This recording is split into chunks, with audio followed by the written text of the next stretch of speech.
Hi every one, welcome to films to fashion. So திரும்பவும் உங்கள் எல்லாரையும் மீட் பண்ணதில் ரொம்ப சந்தோஷம். ஸோ இன்றைக்கும் நம்ம எப்பயும் வழக்கமாக பேசுகிறது போல் நல்ல விஷயங்களை பேசுவோம். ஸோ இன்றைக்கி நான் எடுத்துகிட்டு வந்திருக்க விஷயம் என்ன அப்படின்னாக்கா கம்பேரிசனாக என்ன நான் சொல்ல தேவையில்லை, இருந்தாலும் பேச வந்திருக்கேன் இல்லையா, அதனால் பேசுவோம். இதுக்கு முன்னாடியும் ஒரு ரீல் ஒன்று நான் போட்டிருக்கேன். என்ன அப்படின்னாக்கா, நீங்கள் வந்து உங்களை அடுத்தவங்க கூட கம்பேர் பண்ணுறதுனால என்னென்ன பாதிப்புகள் வரும், அதுலேருந்து எப்படி வெளியில் வரலாம் அப்படின்னு போட்டிருப்பேன். ஆனால் இன்றைக்கி நான் பேச வந்திருக்க கம்பேரிசன் எதை பற்றி அப்படின்னாக்கா, ஒரு குழந்த சின்ன வயசுலேருந்து மற்றவங்க கூட அதை கம்பேர் பண்ணி அது வளர்ந்து வரும்போது, அது ஒரு வயசில் வந்து நிற்கும்போது அதனுடைய வாழ்க்கை எந்த அளவுக்கு பாதிக்கும் அப்படின்றத நான் சொல்ல வந்திருக்கேன். ஏன்னா நான் அதை அனுபவித்து சின்ன வயசுலேருந்தே அப்படி கம்பேரிசனில் வளர்ந்து திரும்ப பெரிய பெரிய பிள்ளையானதுமே அதில் சில பாதிப்புகளை அனுபவித்து, ஸோ இப்போ அந்த பாதிப்புலேருந்து முழுசாக வெளியில் வந்திருக்கிறேன். ஸோ இதை வந்து நான் அவங்க கூட ஷேர் பண்ணணும்னு ஆசைப்பட்றேன். ஸோ கம்பேரிசனை பற்றி எல்லாருக்குமே தெரியும். அவங்க அப்படி இருக்கிறாங்க, நீ இப்படி இல்லை, அவங்க அப்படி பேசுகிறாங்க, அப்படி நடந்துக்கிறாங்க, அப்படி பண்ணுறாங்க, இப்படி பண்ணுறாங்க, அது மாதிரி நீ இல்லை அப்படின்னு சொல்லி சொல்லி வளர்க்குறது தான்.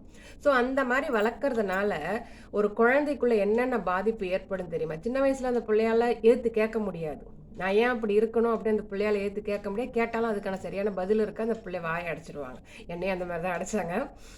ஸோ அந்த மாதிரி இருக்கிற நேரத்தில் அந்த குழந்தைக்குள்ளே என்னென்ன பாதிப்புகள் உருவாகும் அப்படின்னாக்க, முதல் விஷயம் பார்த்தீங்க அப்படின்னாக்க, லோ செல்ஃப் எஸ்டீம். அந்த குழந்தைக்கு தான் மேலே மதிப்பே இருக்காது. அதுதான் முதல் பாதிப்பு. அடுத்து இன்செக்யூரிட்டி. அந்த குழந்தை எதையுமே நம்பாது, யாரையுமே நம்பாது. அடுத்து பர்ஃபெக்ஷனிசம் அப்படின்னு சொல்லுவாங்க. எல்லாத்துலேயும் பர்ஃபெக்டாக இருக்கணும், எதுலேயுமே தப்பு பண்ணக்கூடாது அப்படின்ற அந்த அந்த ஒரு ப்ரெஷர்லேயே நேரம் பார்த்தாலும் அந்த குழந்தை இருக்கும். அடுத்து ஃபியர் ஆஃப் ஃபெயிலியர். ஒரு விஷயத்தை வந்து முயற்சி பண்ணி அதை புதுசாக ஒன்றை கொண்டுட்டு வரணும் அப்படின்ற எண்ணம் இருந்தாலும், ஆனால் அந்த குழந்தை வந்து அது தப்பாயிட்டா நம்மளை மற்றவங்களோட கம்பேர் பண்ணுவாங்களே அப்படின்ற அந்த பயத்தை உள்ளுக்குள்ளேயே வச்சுக்கிட்டு தன்னுடைய டேலண்ட்டை மறைச்சிக்கும். ஸோ அடுத்து வந்து பீப்புள் ப்ளீஸிங். அந்த கம்பேரிசனில் ஊறி போய் வளர்ந்த அந்த குழந்தை எப்போ பாரு மற்றவங்களை கெஞ்சிக்கிட்டே இருக்கும்.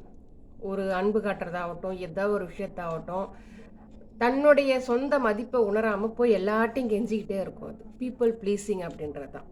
Lakh of authenticity. அந்த குழந்தைகிட்ட உண்மைத்தன்மை இருக்காது. அதிகமாக என்ன உண்மையத்தன்மையே இருக்காது. ஏன்னா அதுகிட்ட என்ன இருக்குது சொல்லுங்கள் பார்ப்போம். கம்பேர் பண்ணி அந்த குழந்தையா வளர விடாமல் அதை வேற ஒருத்தராக மாற்ற முயற்சி பண்ணும்போது அந்த குழந்தை தன்னை உணருமா? கொஞ்சம் யோசிச்சு பாருங்க. ரைட்.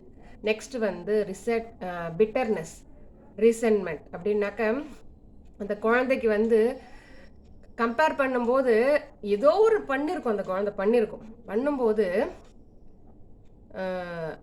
அதுக்குள்ளே ஒரு பாதிப்பு ஒன்று உருவா. என்ன அப்படின்னாக்க, அது பண்ணதில் இருக்க நல்லதை அந்த குழந்தை உணரவே உணராது. அதுக்கு பதிலாக வருத்தப்படும். நம்ம இன்னும் நல்லா பண்ணியிருக்கலாமே, நம்ம ஏன் இதை பண்ணோம், இதை இன்னும் நல்லா பண்ணியிருக்கலாமே. அது பண்ண முடியாது. பண்ணி முடிச்சதுக்கு தான் அவங்க கம்பேர் பண்ணி பேசுகிறாங்க. ஆனாலும் அதை போய் மாற்றணும்னு ஒரு இல்யூஷன், ஒரு ஃபேண்டசி வேர்ட்லேயே அந்த குழந்தை வந்து இருக்கும். இப்போ நான் சொல்கிறது எல்லாமே குழந்தையாக இருக்கும்போது கம்பேரிசன் பண்ணி வளர்க்கப்படுற ஒரு குழந்தை அடல்ட் ஆனதுக்கு அப்புறமேலுக்கு இந்த பாதிப்புகள்லாம் அதுக்குள்ளே இருக்கும். நெக்ஸ்ட் பார்த்தீங்க அப்படின்னாக்கா, மென்டல் ஹெல்த் இஷ்யூஸ் சொல்லவே தேவையில்லைங்க. கம்பேரிசன்னால மென்டல் ஹெல்த் இஷ்யூ கொஞ்சம் நெஞ்சமாக இருக்குது. சொல்லுங்கள் பார்ப்போம். இதில் எனக்கு வந்து என்ன பாதிப்பு ஏற்பட்டுச்சு அப்படின்னாக்கா, அந்த கம்பேர் பண்ணும்போது நான் எதிர்த்து கேட்கணும்னு தோணும். என்ன அப்படின்னாக்கா, நான் ஏன் அப்படி இருக்கணும் எதிர்பார்க்குறீங்க அப்படின்னு எனக்கு கேட்க தோணும். ஆனால் கேட்க முடியல அந்த நேரத்தில். இதுவே ஒரு கட்டத்தில் என்னாச்சு அப்படின்னாக்க, நான் எந்த அளவுக்கு அச்சீவ்மெண்ட் பண்ணாலுமே அதை வந்து என்னால் ஃபீல் பண்ண முடியாமல் போச்சு. அதனுடைய உண்மையான சந்தோஷத்தை என்னால் அனுபவிக்க முடியாமல் போச்சு. ஸோ இப்படிலாம் இருந்த நான் எப்படி இதுலேருந்து வெளியில் வந்தேன் அதை சொல்லணுமா இல்லையா? So first self awareness. கம்பேரிசனால் என்னுடைய ஒர்த்து எந்த வகையிலையும் பாதிக்காது. முதல்ல நான் உடைச்சதே அதுதாங்க. கம்பேர் பண்ணி நான் போய் நின்ன லாஸ்ட்டு பாயிண்ட்டு சூசைட் அட்டெம்ப்ட் தான். ஸோ அதனால் அந்த கம்பேரிசனை முதல்ல உடைச்சேன். என்னை போல் யாரும் இருக்க முடியாது, மற்றவங்க யாரை மாதிரி நான் மாற முடியாது. அந்த செல்ஃப் அவேர்னஸ். அடுத்து அக்செப்டன்ஸ். இதுதான் நான் ஏன் என்னை மற்றவங்க மாதிரி மாற்றிக்க முயற்சி பண்ணணும்? இதுதான் நான் அப்படின்னு நான் என்னை ஏற்றுக்க ஆரம்பிச்சிட்டேன். அடுத்து என் வாழ்க்கையை நான் உயர்த்திக்க ஆரம்பித்தேன். மற்றவங்க யார் வாழ்க்கையுமே நான் பார்க்கல. அவங்க அப்படி இருக்கிறாங்க இப்படி இருக்காங்க எதையுமே நான் பார்க்கல. என் வாழ்க்கையை எப்படி மேலே கொண்டுட்டு வரணும், நான் எப்படி முன்னேறணும், என்னை எப்படி உயர்த்திக்கணும், என் தகுதி எப்படி உயர்த்திக்கணும்னு நான் முயற்சி பண்ணேன். ஸோ அதுக்கப்புறம் படித்தேன், எனக்கு போஸ்டிங் கிடச்சி, டீச்சராக இருந்தேன். இப்போ இந்த லைஃப் போயிட்டுருக்குது. அடுத்து இன்னர் கான்ஃபிடென்ஸ், எனக்குள்ள ஒரு கான்ஃபிடென்ஸை நானே வளர்த்துக்கிட்டேன். அது என்ன இன்னர் கான்ஃபிடென்ஸ் அப்படின்னாக்க, மற்றவங்க யாராச்சும் என்னை கம்பேர் பண்ணாலும் அதுக்கு எனக்கு அந்த சம்மந்தமும் கிடையாது அப்படின்ற ஒரு தைரியம்.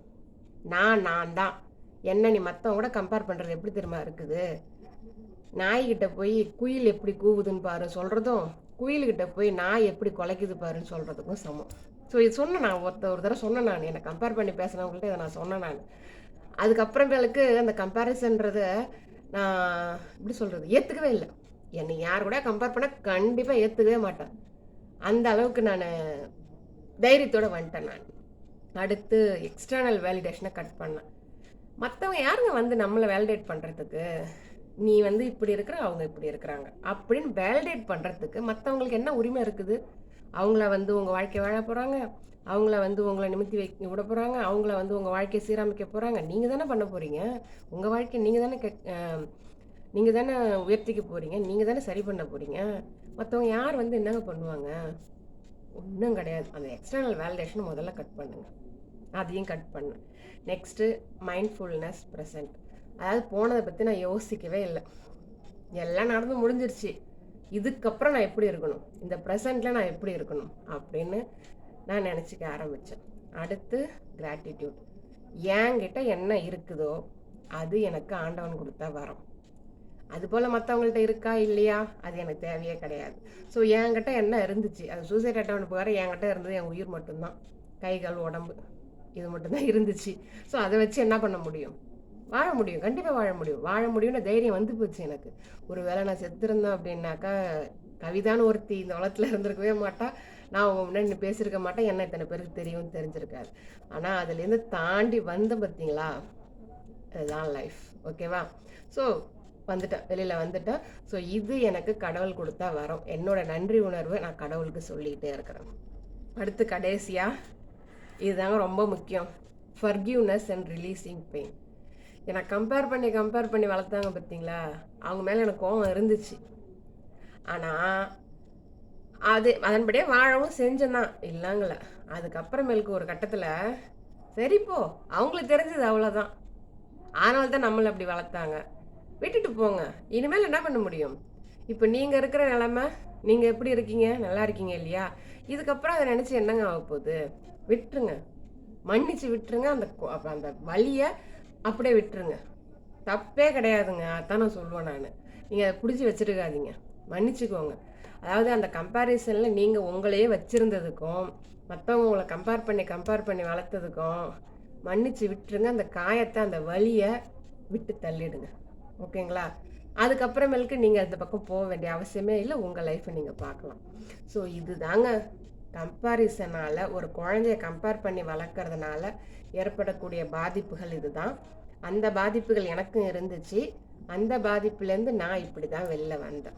ஸோ நீங்களும் இந்த மாதிரி ஏதாவது பாதிப்புக்கு உள்ளாயிருந்தீங்க அப்படின்னாக்கா இன்னமும் அந்த பாதிப்புக்குள்ளேயே இருக்காதீங்க, கொஞ்சம் முயற்சி பண்ணி வெளியில் வாங்க. என்னாலே முடியுது, ஏங்க உங்களால் முடியாது? கண்டிப்பாக முடியும். All the best.